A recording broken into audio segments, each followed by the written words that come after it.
तेरी वाणी जीवन की रोटी, नैनों की ज्योति अंधेरा मिटाती।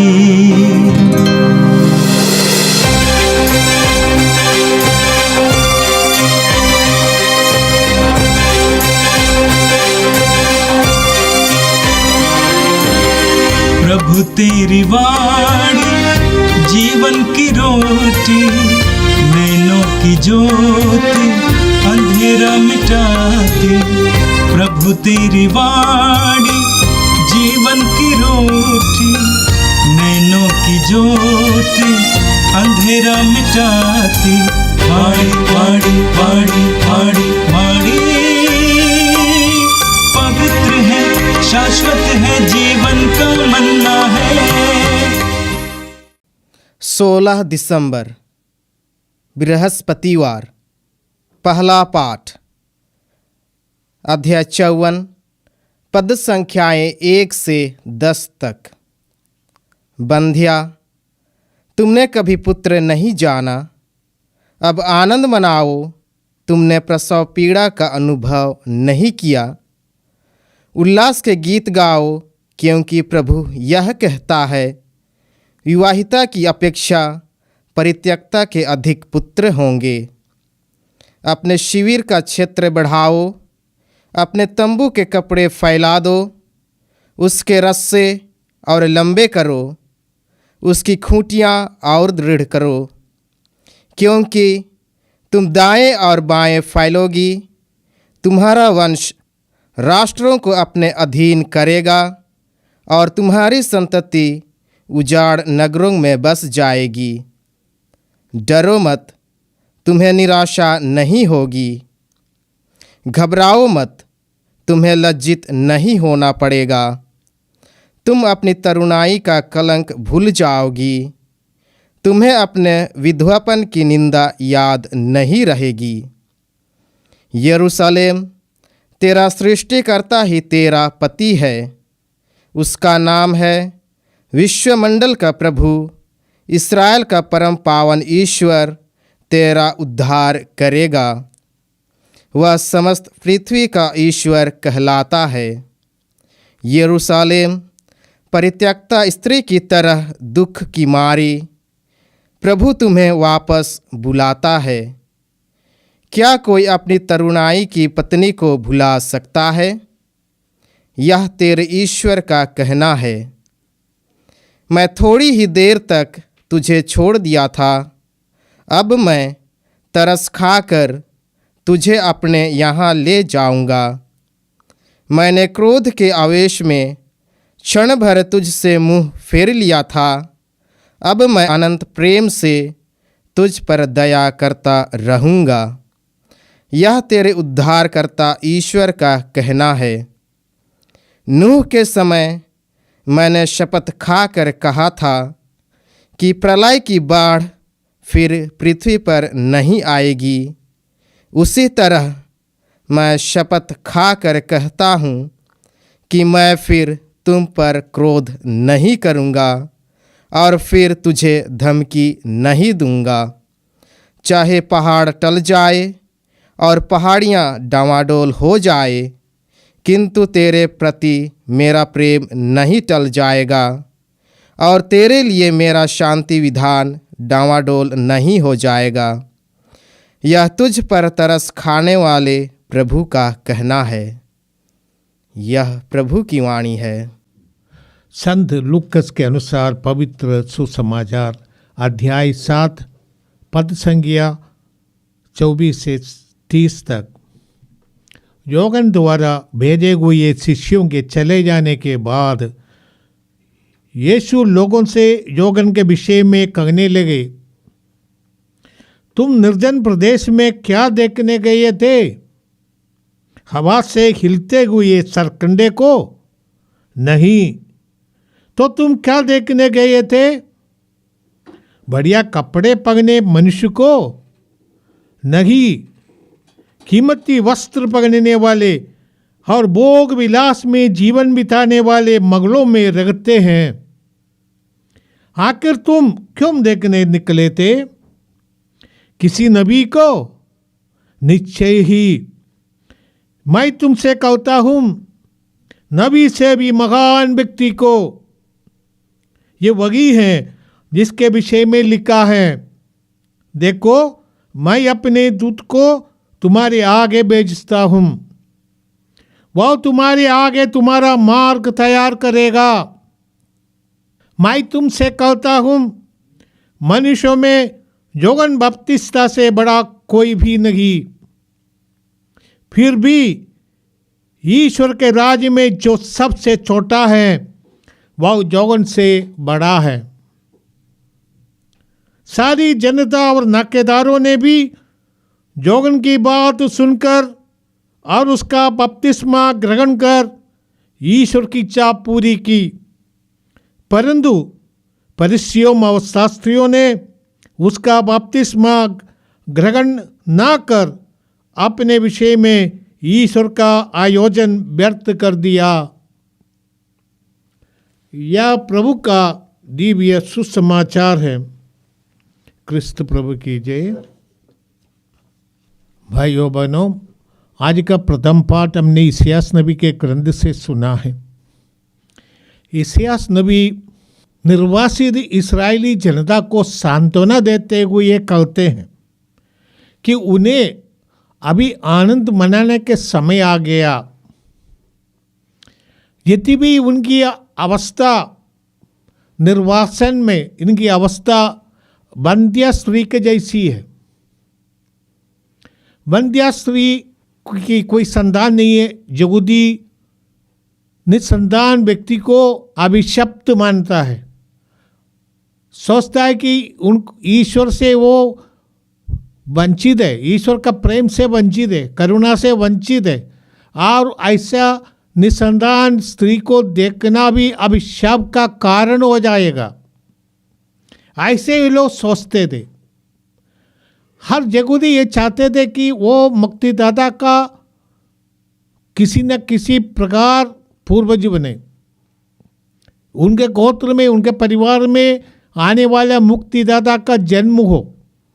इसलिए हर स्त्री चाहती थी कि वो माँ न बनी मुक्तिदाता का कम से कम नानी या दादी या कोई पूर्वज बन सकती है। इसलिए वंध्य स्त्री यहूदियों के समाज में तिरस्कृत थी। इसलिए नबी कहते अभी तुम वंध्य के दशा में है, परंतु अभी तुम आनंद मनाओ, तुम्हारे लिए संतान होने वाली है। कहने का अर्थ यही है कि निर्वासन समाप्त हो गया। परित्यक्त स्त्री के जैसे इस्राएल ईश्वर के द्वारा त्यक्त और निर्वासित है, परंतु नबी आज अपने मुख से लोगों को सांत्वना देते हुए ये कहते, डरो मत, तुम्हें निराश नहीं होगी, घबराओ मत, तुम्हें लज्जित नहीं होना पड़ेगा, तुम्हारी तरुणाई का कलंक अभी मिट जाएगा। क्योंकि ये लोग को तरुणाई में ही निर्वासित किए गए थे। गुलामी के दशा में बाबिलोन में 70 साल तक बंधन में रहा, और ये यहूदी जाति के लिए कलंक है। इसलिए प्रभु कहते अभी ये समय पूरा हो गया, तुम अभी परित्यक्ता नहीं होगी, तुम्हारा पति ईश्वर है, सर्व सृष्टि का सृष्टिकर्ता, सारे विश्व का सृष्टिकर्ता, विश्वमंडल का प्रभु ही तुम्हारा पति है। अब पति तुम्हें थोड़ा समय के लिए छोड़ दिया है, क्योंकि तुम्हारा आचरण उसके अनुरूप नहीं था, अपने पति ईश्वर के अनुरूप नहीं था, तुमने ईश्वर की आज्ञाओं का उल्लंघन किया। इसीलिए ईश्वर तुम्हारा प्रभु ने तुम्हें कुछ समय के लिए छोड़ दिया है, परंतु तुम्हारा ईश्वर विश्वसनीय है। ईश्वर की प्रतिज्ञा सत्य प्रतिज्ञा है, उन्होंने जो वादा किया वो पूरा करेगा। ईश्वर की फेथफुलनेस, उनकी विश्वसनीयता सदा बनी रहती है। ईश्वर बदलते नहीं, उनकी वाणी पक्की है। उन्होंने ये आश्वासन दिया वो पक्का है, उसको पूरा करेंगे। परंतु यहूदी जातियों के साथ इसलिए ये होगा क्योंकि यहूदी जाति ने ईश्वर की आज्ञाओं को नहीं माना। योहन्ना बपतिस्मा से लेकर यीशु के समय तक हम जानते हैं यहूदी जातियों ने उनके साथ जातियाँ की हत्या की, योहन्ना की हत्या की, यीशु की हत्या कर दिया। इस कारण उनको फिर दुख भोगना पड़ा। नबी इसायास यीशु के पूर्व 600-700 वर्ष पहले ये भविष्यवाणी करते हुए इस्राएली लोगों को जो निर्वासन में थे, बाबिलोन के निवासन में, उनको आश्वासन देते कि तुम्हारा ईश्वर सत्य प्रतीक ईश्वर है, तुम्हें वापस लाएंगे, तुम्हें अपने तंबुओं को चौड़ा करना क्योंकि जिंदा आएंगे। जो अभिषक्त नगर रखा था यरूशलेम, जो शाप के कारण तोड़ा गया था, ऐसा नगर का फिर निर्माण होगा। आओ, तुम्हारा ईश्वर तुम्हारे बीच रहने वाला है। थोड़ा समय के लिए ईश्वर ने छोड़ दिया क्योंकि ये ईश्वर चाहते नहीं है तुमको छोड़ देने का, परंतु तुम्हारा आचरण ऐसा ही था, इसीलिए तुम्हें छोड़ देना ही पड़ा। ईश्वर दयालु है। प्रभु यीशु भी कई बार अपने शिष्यों को बताया ईश्वर दयालु है, ईश्वर प्रेमशील है, उनका प्रेम कभी समाप्त नहीं होता है। यीशु ने कई दृष्टांतों के द्वारा, विशेषकर उड़ाऊ पुत्र का दृष्टांत के द्वारा हमें समझाया कि ईश्वर हमारी प्रतीक्षा कर रहे हैं, पापी का वापस आने की प्रतीक्षा कर रहे हैं। जब मेरा पुत्र वापस आएंगे, उड़ाऊ पुत्र का पिता यही सोचते थे कि मेरा पुत्र कब आएगा, वो थकते रह थे। और जब पुत्र को दूर से देखा, वो दौड़कर उसको गले लगाया, अपने पुत्र को देखकर आनंद विभोर हो गया। वही ईश्वर है। वो ईश्वर नबी के द्वारा कहते हैं तुम्हारा ये निर्वासन अभी समाप्त हो जाएगा। याद रखना, ईश्वर ने पूर्वजों के साथ जो कुछ वादा किया वो ईश्वर पूरा करते हैं।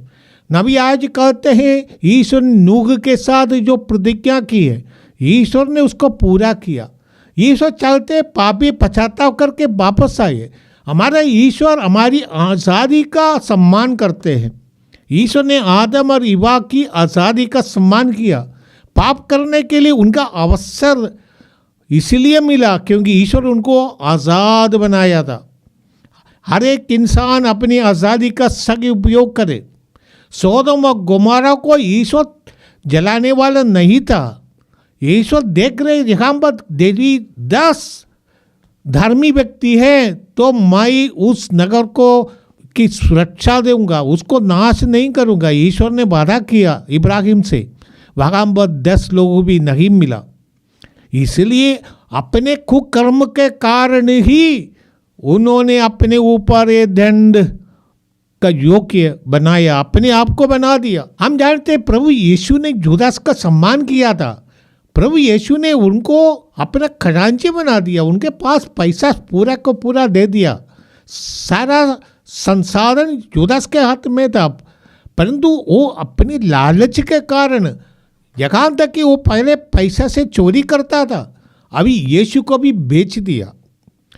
प्रभु यीशु बार बार उनको चेतावनी देते थे। अंतिम ब्यालू के अवसर पे अवसर दिया जुदास को पश्चाताप करने का, परंतु जुदास ने पश्चाताप नहीं किया। हर एक इंसान की यही कहानी है। ईश्वर हमको छोड़ते नहीं। ईश्वर हमें हमारे प्रति सदा श्रद्धा रखने, हमारा सृष्टि करता है। हमें इस संसार बनाकर हमें दे दिया, पूरा दुनिया मानव के लिए दिया है। ऐसा ईश्वर मानव को अनंत काल से प्रेम करते आए हैं। वो ईश्वर हमको दंड देना नहीं चाहते, परंतु हम अपने आचरण के माध्यम से, हमारे दुर्व्यवहार से, हमारे घमंड से, हमारे पापमय जीवन से हम अपने ऊपर दंड लाते हैं। संत जोगन अपने सुसमाचार में कहते ईश्वर ने संसार को इतना प्यार किया, उसने अपने एकलौते पुत्र को अर्पित कर दिया। यही हमारा ईश्वर है। अपने पुत्र को भी हमारे लिए दे देने वाला, हमारे पापों के प्रायश्चित करने के लिए, हमारे बदले क्रूस पर मरने के लिए अपने पुत्र को दे दिया। वही हमारा ईश्वर है, ही अनंत ईश्वर। उसको हम, इसलिए हम विश्वासी प्रभु पर श्रद्धा रखते हुए अपने जीवन को सुधारते हम आगे चले। हमारे ईश्वर सदा हमारे साथ रहेंगे, कभी हमें निराश नहीं होने पड़ेगा, हमें कभी पश्चाताप में, हमें कभी भी ईश्वर पर विश्वास करने के कारण कभी भी हमें बुराई की सामना करना नहीं पड़ेगा। और जो दुख हमारे जीवन में होगा ये हमारे लिए यीशु के साथ मिल जुड़ जाने का एक माध्यम ही है। ये हमारे लिए दंड नहीं परंतु हमारे लिए अनुग्रह कृपा का साधन है। आज के सुसमाचार में प्रभु यीशु योहन बपतिस्ता के बारे में बताते हैं। योहन बपतिस्ता अभी गिरफ्तार हो गए, जेल में है।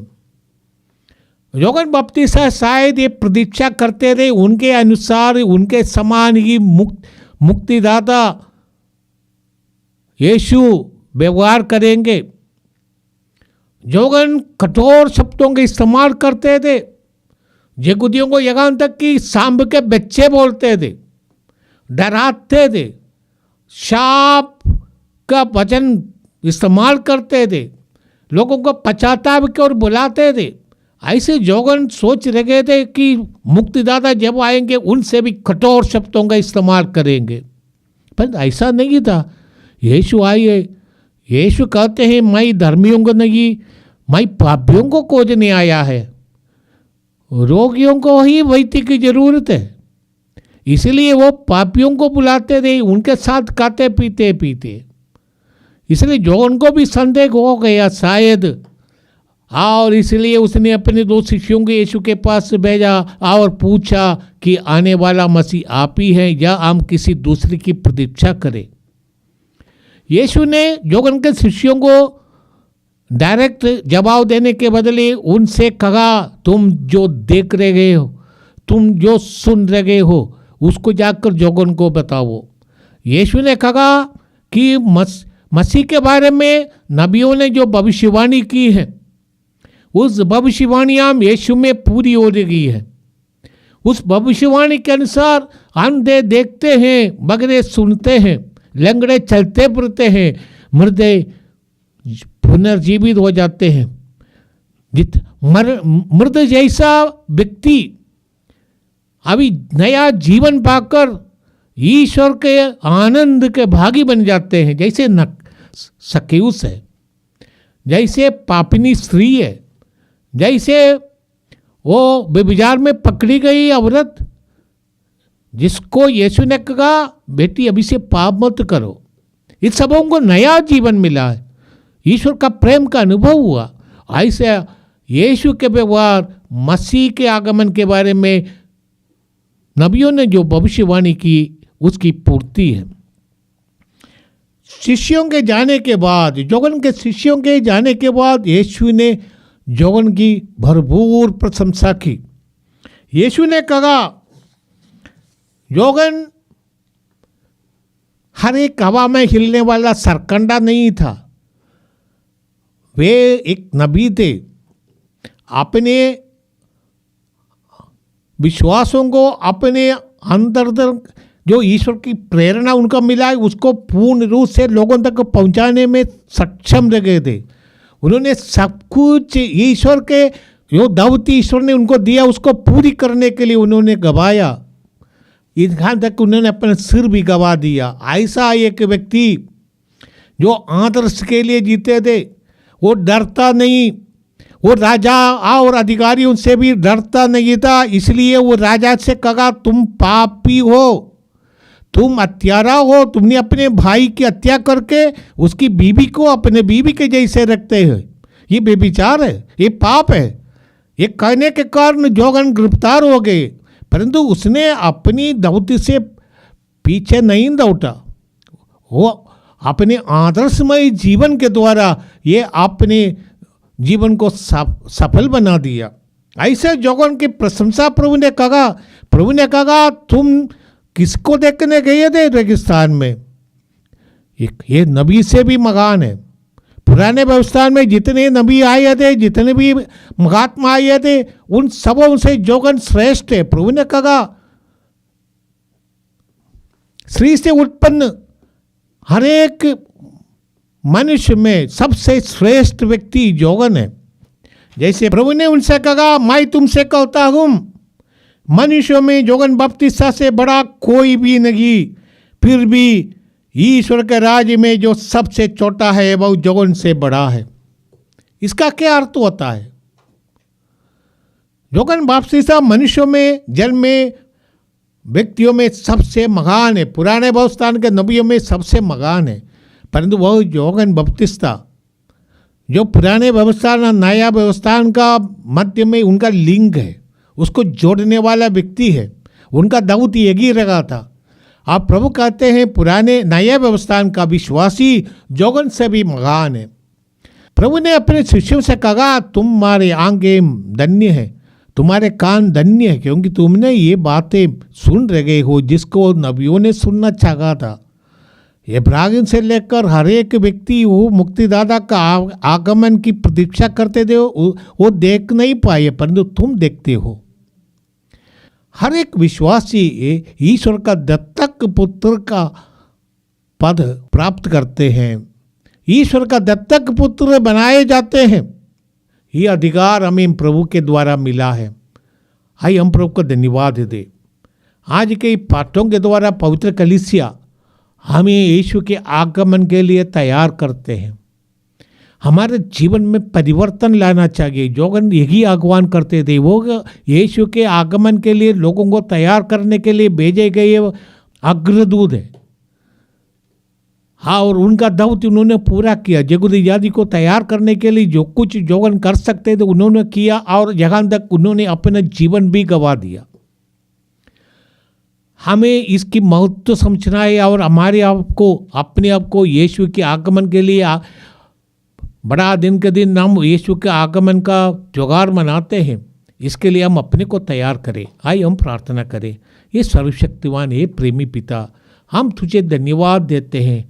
तूने हमें शून्य से बनाया, सारी सृष्टि तुमने बनाया हमारे लिए, मानव जाति के लिए। अब तुमने हमारा अपना अमर प्रेम हमें दर्शाया यीशु के माध्यम से, नबियों के माध्यम से, और सबसे महत्वपूर्ण रूप से यीशु के माध्यम से तुम्हें हमें सिखाया कि तुम हमारा ईश्वर है, हमारा प्रेमी पिता है।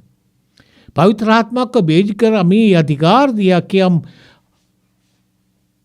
यीशु के माध्यम से दत्तक पुत्र और पुत्री बन गए हैं।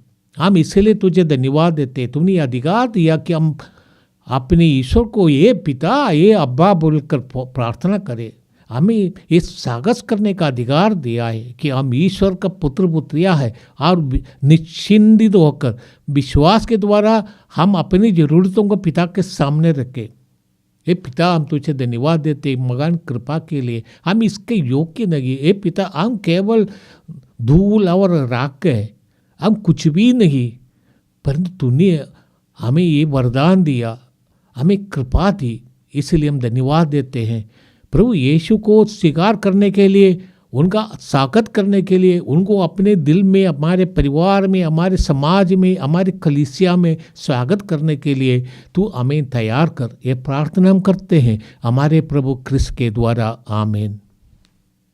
प्रभु तेरी वाणी जीवन की रोटी, नैनों की ज्योति अंधेरा मिटाती। वाणी वाणी वाणी वाणी वाणी पवित्र है, शाश्वत है, जीवन का मन्ना है।